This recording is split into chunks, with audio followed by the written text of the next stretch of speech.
Hey everybody, this is Captain Fool reporting for duty, giving you my weekly comic book review. So sit back and enjoy.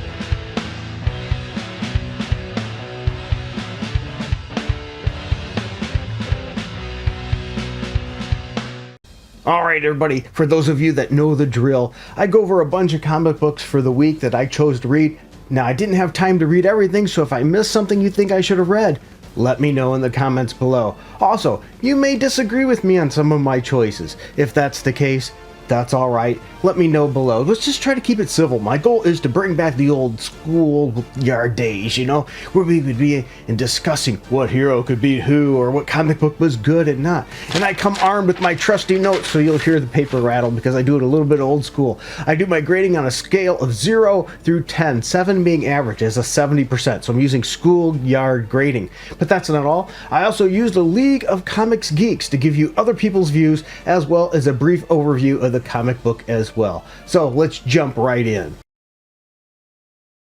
Jumping right in, we're going to start with The Amazing Spider-Man number 43, where League of Comics Geeks said 72 out of 110 liked it with a 3.1 average rating, which actually is a little worse than what I gave it because I gave it a 7.1. The final fight of Gang War starts here. It's sort of a weird way to say it. It's the final starts. The biggest and most brutal battle in Spider-Man history starts now. So batten your hatches. If you thought you knew what Madam Mask or Hobgoblin or Beetle or Diamondback or whoever else is capable of, think again, read this issue. It is written by Zeb Wells and the pencilers John Romita Jr. I've shared my thoughts on John Romita Jr.'s work being a little hit and miss here. Sometimes I like it, sometimes I don't. The cover's a little convoluted, but I don't think it's too bad. There's also some other variant versions of that cover that are pretty cool. Anyway, the Gang War continues here. I am a fan of the Gang War. I know a lot of people aren't, but hey, it is what it is. There's a couple reasons. One of the reasons I like it is the more this writer Zeb Wells stays away from Mary Jane, the better I like it, because I hate what he's absolutely done with that character. The art's good, okay, anyway, good action. It's going to take a lot still to fix this series. I don't think a lot of people have still jumped in or buying into what Wells is doing, and I agree fully with that because he's done so much damage. In this issue, Tombstone gets some father and daughter time as well. It's okay. If you're keeping in your Spider-Man series and don't want to miss an issue, sure. But if you're looking to, should I jump back in? Probably not quite yet at this rate. Probably going to take a different writer, to be honest, but we'll see what happens. Next issue I read was Batman and Robin number 6, where 124 out of 128 liked it with a 4.1 average rating on League of Comics Geeks, where I gave it a 7.3. Not quite as high. The writer is Joshua Williamson, artist is Nicola, and I'm not even going to try that last name. So who is Shush? The dynamic duo has proven they can work as Batman and Robin countless times, but now they must work together as Bruce and Damian try to stop a deadly killer on a soccer field. The mystery of who is Shush and what they are doing in Gotham continues to grow, but Damian is confronted with a blast from his past that wants to I'm not going to go any farther than that. It leads more into the story. So anyway, I think this book has decent art. It has good pacing. It's a good story, though. The father and son time actually is the best part of this issue. And maybe that's just a dad in me, but I really like the father-son time in this issue, and that was my favorite part. Even with all the action and all that, that's what did it for me, and I enjoyed it, and I think you might as well if you like this duo. Next book I want to talk about is Green Lantern number 8, where 159 out of 162 liked it with a 4.3 rating on League of Comics Geeks, where I gave it a 7.6, so not quite as high as them, but I gave it a good one. The cover's pretty cool too. There's some awesome alternate covers as well. The standard cover, though, if you look at Hal Jordan's face here, he looks like he is dealing with some major constipation. I don't know what the deal is there. I mean, don't get me wrong, it's pretty cool, but it does look constipation-like on that cover. As I mentioned too, some of the other covers are pretty darn good. Some pretty cool ones there. So anyway, we have the writer Jeremy Adams, artist Amansi, and I'm going to butcher that last name, so I'm not even going to go there. We have Hal Jordan versus the United Planets after a revelation of what happened We get Hal discovering the United Planets are consolidating power in the universe by nefarious means. We also find, though, that somebody is destroying the power batteries. Yeah, the central power batteries are getting destroyed. Why are they doing this? What is going on? And what can Hal Jordan do? Because Hal Jordan can't leave Earth. He's trying, but he just can't. It's a fun story. It's good art. And I think Green Lantern fans will continue to enjoy this. They enjoy this issue and continue to enjoy this series. It's been good. The art has been good. I really think this is something worth checking out. If you wanted to maybe teeter into Green Lantern, check it out. I think you should. Now, the secondary story, though, is really not needed. I would rather have more time spent on the main story than these secondary stories. I know what they're trying to do. They're trying to build up the big story here, and I get that, but I think this would be better suited in its own mini-series. Also, probably with a better writer. This writer tends to flop hard. He starts usually pretty good, Ron Morris does, and then usually peters out and around the middle, draws it too long, and then flops the ending. So hopefully they get a better quality writer on this book. I mean, really, what is the $1.25 Ben Mars done lately anyway that's been any good? I mean, really, anything? I haven't read anything from him in a while that seemed like it's any good. The next one I want to talk about is Batman number 143, where 213 out of 246 liked it with a 3.7 rating on League of Comics Geeks, and I gave it a 7.7, so we're pretty close to the same ballpark.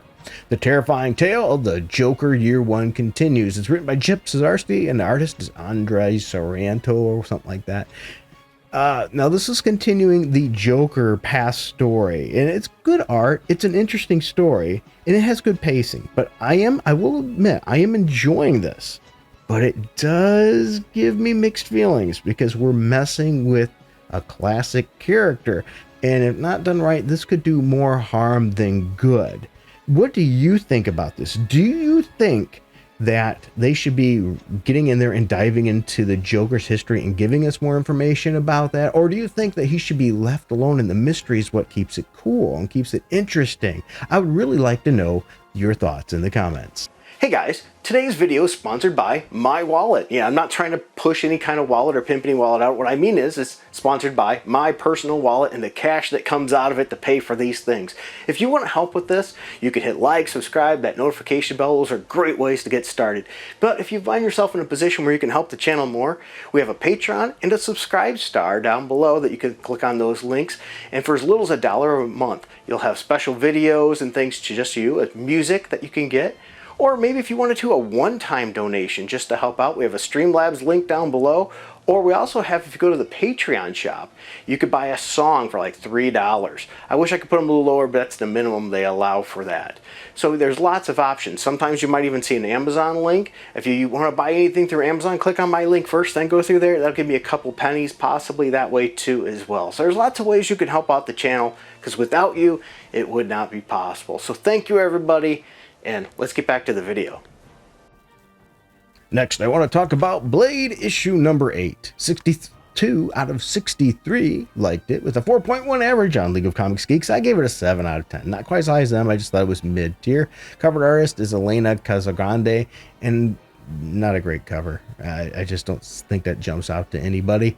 Anyway, the writer is Brian Hill, and the same as the cover artist, it's the interior artist, which is nice, so you know what you're going to get. Blade journeys to the land of the dead with the power he has mastered with help from Dracula and the Hulk. Blade must now gather knowledge and keep going, and he's going to a bad place.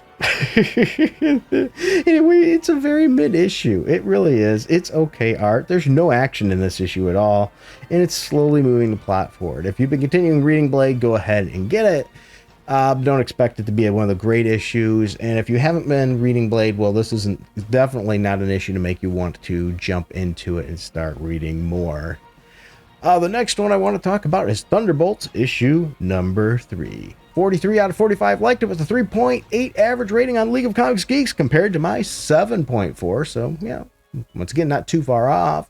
We have the writers Jackson Lansing as well as Colin Kelly and artist Geraldo Borges, which I probably butchered that name. We have Shang-Chi and the Revolution versus the American Kaiju. When they attempt to recruit U.S. agent and his partner Todd Ziller to fight against the Red Skull, things go pretty well sideways. It takes everything in Shang-Chi's and Bucky Barnes' arsenal and more than a little luck to keep the American kaiju from destroying Hong Kong. Now, I have some issues with this issue. Issues with the issue. Marvel needs to treat the U.S. agent with a little more respect. They're continuously using him as a joke. They do. And they're treating him like a rookie. I do think Shang-Chi can beat U.S. agent. Don't get me wrong here, please. But I'm sorry, there would be a fight. It wouldn't be a one-hit, bang, Shang-Chi is done with U.S. agent in seconds. I don't like that. As I said, I do believe that Shang-Chi would win, okay, this fight, but I don't think it'd be over that quick and that easy. We have Godzilla fans will like this issue because we have a Godzilla type of thing, the kaiju thing and all that. And once again, please quit treating U.S. agent as a joke. People don't understand, whoever these writers are, they must not realize his power set and things or something, or well, let's be honest, they treat him as a hard conservative, so they've got to make him the joke of everything. I think that's really what it is. Well, anyway, by the time it's all done, U.S. agent is going to join up with the team to take down the Red Skull. It's okay art. It's decent action. It's a fun issue. And so I'm looking forward to the next one. We'll see what happens. And, it's just, hopefully, though, let's give U.S. agent a little more credit here. Now, the last one I read here, let me check my notes yet. The last one, there is some issues I do hope to read that I haven't gotten to yet today, but I only have so much time. And so this one is Vengeance of the Moon Knight number 2. 125 out of 127 liked it with a 4.5 average rating. I gave it a 7.8, so I gave it a high score too. Not quite as high as they did, but pretty high. We have Khonshu versus Khonshu. Fist of Khonshu fights Fist of Khonshu as the new Moon Knight, whoever that is, brings the fight to the Midnight Mission in Hunter's Moon. But what could drive brothers to battle? And with a mission, a battleground, who would seek whose aid? The thing is who is this guy? That's the key, and they're alluding to that it's not really Mark Spector, Moon Knight, or whoever you want to call him at this time. Jed McKay is the writer, and artist is Alessandro Cappa. You know that guy. I'm sorry, I don't mean to butcher your name. This is really not my choice. I just can't speak it for some reason. This book also has some cool alternate covers. Cool cover for the main cover as well. It's a good story, and it's really nice getting more depth into Tigra. I think it's one of my favorite things about this series is the depth we're getting into Tigra. It's an interesting story, and I'm looking forward to know who is this new Moon Knight, where are we going forward with this, what's going to go on. It's been pretty cool.